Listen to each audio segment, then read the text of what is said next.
قال شیخ بہقی رحمۃ اللہ علیہ کہتے ہیں عن ابن عباس، وہ عبداللہ ابن زیدان وغیرہ سے روایت کرتے ہیں کہ عبداللہ ابن عباس رضی اللہ عنہما نے کہا لم اکن اعلم معنی فاطر السماوات والارض، میں نے قرآن پڑھا تھا لیکن مجھے فاطر کا ترجمہ نہیں آتا تھا کہ فاطر آخر ہوتی کیا چیز ہے۔ عبداللہ ابن عباس رضی اللہ عنہ نے حضور اقدس صلی اللہ علیہ وسلم کے لیے کیا یہ کہ ایک دن حضرت میمونہ رضی اللہ عنہ کے آپ تشریف فرماتے سو رہے تھے، تو آپ اٹھے تو آپ نے دیکھا وضو کے لیے پانی بھی تیار ہے اور مسواک بھی رکھی ہوئی ہے، تو دریافت فرمایا کہ یہ کس نے کیا ہے؟ تو ام المومنین رضی اللہ عنہ نے کہا یہ میرے بھانجے عباس رضی اللہ عنہ کے بیٹے نے کیا، عبداللہ نے۔ تو رسول اللہ صلی اللہ علیہ وسلم اللہم علمہ التاویل، اللہ اسے قرآن کی تفسیر سکھا دے۔ بس ابن عباس رضی اللہ عنہ ممتاز آدمی تھے، لیکن اس سے بھی بڑی بات کہوں، ابن عباس رضی اللہ عنہ کی طرف دنیا رجوع کرتی تھی قرآن کی تفسیر پڑھنے کے لیے، اتنے لوگ کہ چھتوں پہ ان کی لوگ چڑھ جاتے تھے اور ابن عباس رضی اللہ عنہ تفسیر پڑھاتے، جگہ نہیں رہتی، اور جگہ تو کیا رہنی، لوگ گلیاں بھر دیتے تھے کہ ابن عباس رضی اللہ عنہ نے تفسیر کیا۔ لیکن عبداللہ ابن عباس سے بھی بڑا مقام دو اور صحابہ رضی اللہ عنہ قرآن میں۔ سب سے پہلا آدمی جس نے یہ دعویٰ کیا ہے وہ حضرت عبداللہ ابن مسعود رضی اللہ عنہ، وہ کہتے تھے سلونی، مجھ سے پوچھو خدا کی کتاب۔ بخاری میں آتا ہے انہوں نے کہا اللہ کی قسم قرآن کو مجھ سے زیادہ کوئی جانتا ہوتا تو میں اس آدمی کی خدمت میں چلا جاتا، چاہے سواری نہ ہوتی اور پیدل چلنا پڑتا، اور پیدل اس راہ میں اگر میرے گھٹنے ٹوٹ جاتے نا تو میں زمین پہ گھسٹ کے حاضر ہوتا، لیکن قرآن کی تفسیر میں ضرور ان سے پڑھتا۔ لوگوں مجھ سے پوچھو دنیا میں مجھ سے بڑا آدمی کوئی نہیں ہے جو جانتا ہو کہ حضور صلی اللہ علیہ وسلم پر کہ وہی کب نازل ہوئی تھی، کن اور حالات میں نازل ہوئی تھی، کس کے متعلق کیا قرآن نے کہا ہے، اور میں نے 70 صورتیں رسول اللہ صلی اللہ علیہ وسلم کے سامنے بیٹھ کر ان سے پڑھی ہیں قرآن کی، پہلے آدمی۔ صحابہ رضی اللہ عنہ ایسے دعوے نہیں کرتے تھے۔ ان کے ایک شاگرد کہتے ہیں میں تو اتنی بڑی بات سن کے ڈر گیا، میں نے کہا انہیں کیا ہو گیا ہے، انہوں نے کتنا بڑا دعویٰ کر دیا۔ تو میں پھر گیا 16 صحابہ کرام رضی اللہ عنہ کے پاس گیا، ہر ایک نے گواہی دی، اس نے کہا عبداللہ جو کہتے ہیں وہ سچ کہتے ہیں، جتنے عبداللہ جانتے ہیں ہم نہیں۔ اور ایک صحابی رضی اللہ عنہ سے کہا ہم روک دیے جاتے تھے اور عبداللہ کے لیے دروازے کھلے رہتے،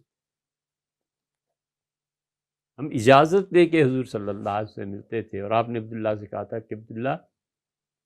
میرے گھر کے دروازے تمہارے لیے کھلے ہیں، آؤ، تو ذرا سی کچھ ایسی بات جس سے تمہیں اندازہ ہو جائے کہ میں اجازت دے رہا ہوں تو پردہ اٹھاؤ میرے پاس آ جائے۔ اور دوسرا آدمی ابن عباس رضی اللہ عنہ سے بھی زیادہ خدا کی کتاب کو سمجھتا تھا، وہ یہ تھے حضرت علی رضی اللہ عنہ، وہ بھی یہی کہتے تھے۔ حدیث میں آتا ہے وہ ممبر پہ کوفہ میں فرماتے تھے سلونی قبل ان تفقدونی، مجھ سے سیکھ لو، مجھ سے پڑھو قبل اس کے کہ میں دنیا سے اٹھ جاؤں۔ اللہ کی قسم کائنات میں مجھ سے بڑا آدمی قرآن کا شارح اور مفسر ہے ہی کوئی نہیں، مجھ سے پوچھو، مجھ سے سیکھو۔ اندازہ ہو گیا تھا نا، اسی لیے تو وہ کہتے تھے کہ موت پتہ نہیں کہاں آ کے ٹھہر گئی ہے، کہاں رک گئی ہے۔ سلونی قبل ان تفقدونی، سے پوچھو قبل اس کے۔ اور پھر عبداللہ ابن عباس کو تو اللہ نے بہت شروع سے رضی اللہ عنہ قرآن کی تفسیر سے مناسبت دیتی تھی۔ سیدنا عمر رضی اللہ عنہ نے لوگوں کا امتحان لیے، صحابہ رضی اللہ عنہ نے کہا یہ کل 20-22 سال کا لڑکا ہے، اسے آپ اپنے ساتھ بٹھاتے ہیں، اور جو بدر میں رہے ہیں صحابہ رضی اللہ عنہ وہ دور بیٹھتے ہیں، یہ کیا ہے؟ آپ نے فرمایا مجھے بتاؤ اذا جاء نصر اللہ کا مطلب کیا ہے؟ انہوں نے کہا اللہ نے فتح مکہ کی بشارت دی ہے۔ ابن عباس رضی اللہ عنہ نے پوچھا تو ان کا حضرت اس میں اللہ تعالیٰ نے بتایا ہے کہ اب آپ کا مشن پورا ہو گیا ہے، اب آپ ہماری طرف آئیں، سبح بحمد ربک واستغفر۔ سیدنا عمر رضی اللہ عنہ کا یہ ہے فرق تم میں اور اس میں اس کو ساتھ رکھتا ہوں اور قرآن کریم کی بات اس سے پوچھتا ہوں۔ آخری حج حضرت عمر رضی اللہ عنہ کیا تھا جب 63 سال کے تھے، حج کے فوراً بعد ہی محرم میں 20 دن بعد ان کی شہادت ہو گئی۔ عبداللہ ابن عباس رضی اللہ عنہ کبھی کبھی ان کی واقعات بیان کرتے تھے، اور آخری حج میں اور امیر المومنین جب مکہ میں داخل ہوئے تو حضرت عمر رضی اللہ عنہ سے کہا کہ میرے ساتھ مقابلہ کرو گے تیرنے میں؟ پھر پانی کا ایک تالاب سا بنا ہوا تھا، بارش کا پانی جمع ہوگا، اور میں آؤ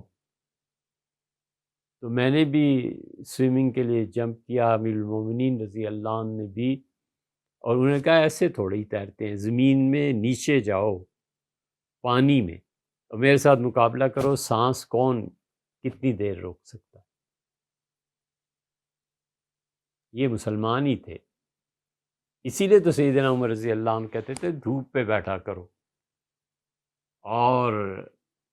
اور یہ جو تم حمام کہتے ہو نا، نہانا، پسینے سے نہایا کرو۔ یہ عبداللہ ابن عباس رضی اللہ عنہ ان کا مجھے نہیں پتا تھا کہ فاتر کا معنی کیا ہے۔ حتی اختصم اعرابیان فی بئر، یہاں تک کہ میرے پاس 2 آدمی جھگڑتے ہوئے آئے اور ان کا حضرت آپ فیصلہ کریں، کنویں پہ جھگڑا ہے، کنواں کس کا ہے؟ قال احدہما، ان میں سے ایک میرے سامنے بولا اور اس نے دلیل دی اور ان کا انا فطرتھا، سب سے پہلے اس کنویں کو میں نے کھودا ہے۔ یرید، اس کا مطلب یہ تھا کہ سب سے پہلے، تو پھر مجھے سمجھ میں آیا کہ اللہ جو اپنے آپ کو فاتر کہتا ہے تو اس کا مطلب ہے سب سے پہلے اس نے آسمان و زمین پیدا کیے، اس سے پہلے تھا ہی کچھ۔ یہ ان کی قوت استنباط ہے کہ وہ تو لڑ رہے تھے لیکن انہوں نے اسے اپنا مسئلہ، اس کی دلیل مل گئی۔